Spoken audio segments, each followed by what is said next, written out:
We live in a world where stress and frustration are literally just around every corner. Honestly, it's exhausting. But what if the way we typically handle our anger is completely backwards? Let's jump right into this explainer where we're going to unpack the incredible, timeless wisdom of Thich Nhat Hanh. We'll discover how we can go beyond just managing our anger and actually transform our deepest pain into understanding and love. Now, think about our usual reaction when we get mad. If your house is actively burning down, your first instinct wouldn't be to run down the street chasing the guy who set the fire, right? No way, your house is on fire. But somehow, when we get angry, that's exactly what we do. Instead of tending to the flames burning us up inside, we foolishly chase after the person we blame. We want to argue, we want to punish them, completely ignoring the massive internal damage happening to us. That brings us to section 1, the burning house. So here's the deal. When someone makes us furious, trying to punish them only makes things worse for everyone involved. Think about it. While you're busy trying to hurt them back, your own mind and body are basically burning to the ground. The truly wise move here: stop. Return to yourself. Put out the flames first with mindful breathing. You don't speak, you don't act, you just breathe. But before we can really put out the fire, we gotta know what's fueling it. Section 2. Mindful consumption. A massive piece of this puzzle is the Buddhist concept of nama-rupa. This is all about the totally inseparable link between our mind and body. It shows us that anger isn't just some abstract psychological thing floating around in a vacuum. It is deeply, physically tied to our biology. Literally, what we consume directly impacts our mental state. We're actually consuming frustration every single day without even realizing it. Maybe we're eating meat or eggs from factory-farmed animals that spent their whole lives stressed and aggressive. Or we're doom-scrolling toxic media, watching violent shows, or just getting sucked into really bitter, negative conversations. Every time we do that, we are literally feeding the seeds of anger in our own minds. So once we know those seeds are there, how do we handle them when they inevitably sprout? Let's move to section 3, embracing anger. We seriously need a new way to look at our emotions. Stop fighting or hating your anger. Instead, I want you to picture your anger as a crying, suffering little baby. Your mindfulness needs to act as the tender, loving mother holding that baby. When you pause and breathe mindfully, you generate this deeply soothing energy. You're gently embracing the anger rather than fighting it off. Think of it like this. You wouldn't eat a raw potato, right? Well, you can't instantly digest raw anger either. You have to let the heat of your mindfulness cook it.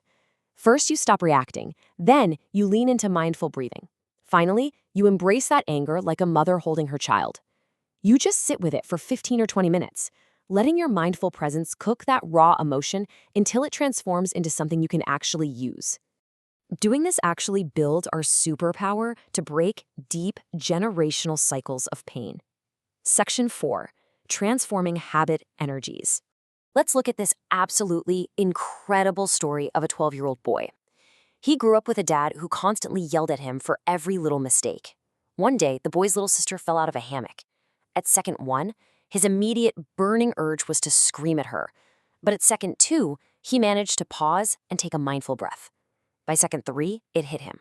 This urge to yell wasn't really him, it was the habit energy passed down from his dad.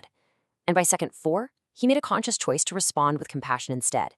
In literally 4 seconds, a kid broke a generational cycle of trauma. Just wow. This perfectly captures the organic nature of our emotions.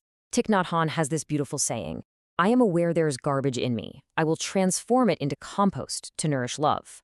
A good gardener doesn't look at garbage and throw it out in disgust. They compost it to grow amazing flowers. We can do the exact same thing. We don't throw away or deny our anger, we embrace it, and we compost the garbage of our frustration right into the flower of compassion. And once we've learned to transform our own internal garbage, we're finally ready to look outward. Section 5. Listening with compassion. Here's the secret to deep listening. It has nothing to do with analyzing what the other person is saying. It's not about judging them, and it is definitely not about interrupting to correct their opinions.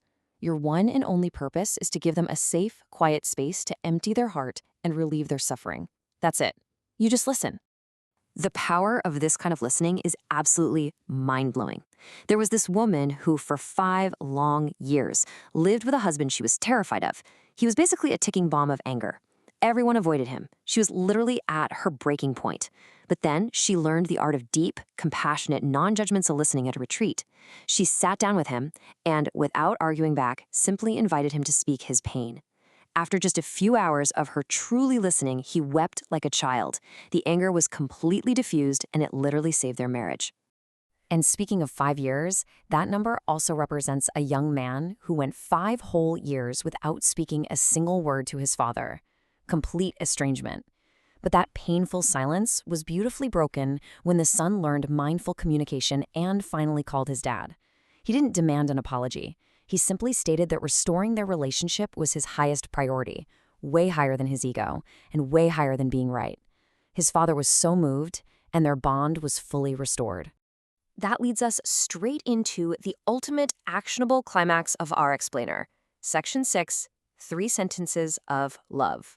All right, grab a pen because here is the exact script.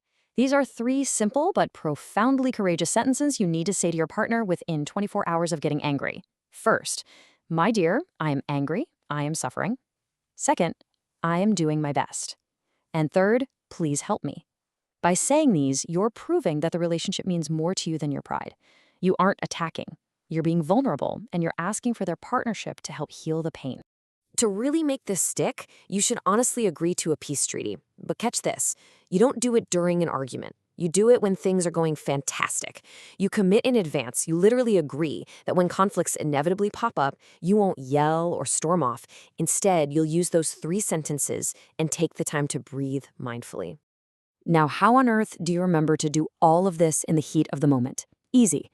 Carry a small physical reminder, like a smooth pebble in your pocket. It acts as your personal bell of mindfulness. The exact second you feel the flames of anger starting to rise in your chest, you reach into your pocket. Touching that pebble instantly grounds you, pulling you right back to your breath and your peace treaty. As we wrap up this explainer, I really want you to ask yourself, who in your life desperately needs to hear those 3 sentences of true love today? Who do you need to be vulnerable with? And are you willing to carry that pebble in your pocket to extinguish the fire before it burns your house down? The power to transform your anger into profound love is literally right there in your hands. Thank you so much for joining me. Take a deep, mindful breath, and I'll catch you next time.